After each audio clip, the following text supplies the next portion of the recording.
कोल्हापूर दौऱ्यावेळी उपमुख्यमंत्री अजित पवार यांनी ज्या शासकीय वाहनातून प्रवेश केला होता ते वाहन खराब असल्याने अजित पवारांनी ते तात्काळ बदलण्याच्या सूचना दिल्या. कोल्हापूर जिल्हा प्रशासनाला या सूचना दिल्या होत्या. त्यावरून स्वाभिमानी शेतकरी संघटनेने अध्यक्ष राजू शेट्टी यांनी टीका केली. केवळ गाडीचा एसी बंद होता म्हणून अजितदादांनी नवी गाडी घेण्याचे आदेश दिले असा आरोप त्यांनी केलाय. तर राजू शेट्टींच्या या टीकेला अमोल मिटकरी यांनी मात्र प्रत्युत्तर दिलं.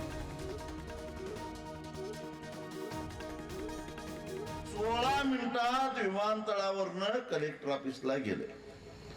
एसी बंद पडला सरकारी गाडीचा. गाड्याला राग आला. कलेक्टरला म्हटला नवीन गाडी घे. कलेक्टर म्हटला मंजुरी घ्यावी लागेल. प्रोटोकॉल बाजूला ठेव, मी सांगतोय म्हणून घे. काय मेला असता अजित पवार? 16 मिनिटं फक्त त्याला जर का एसी मिळाला नाही म्हणून उकाड्यानं हैराण झालेल्या माणसाला जर का नवीन गाडी घ्या म्हणून आदेश देतोय.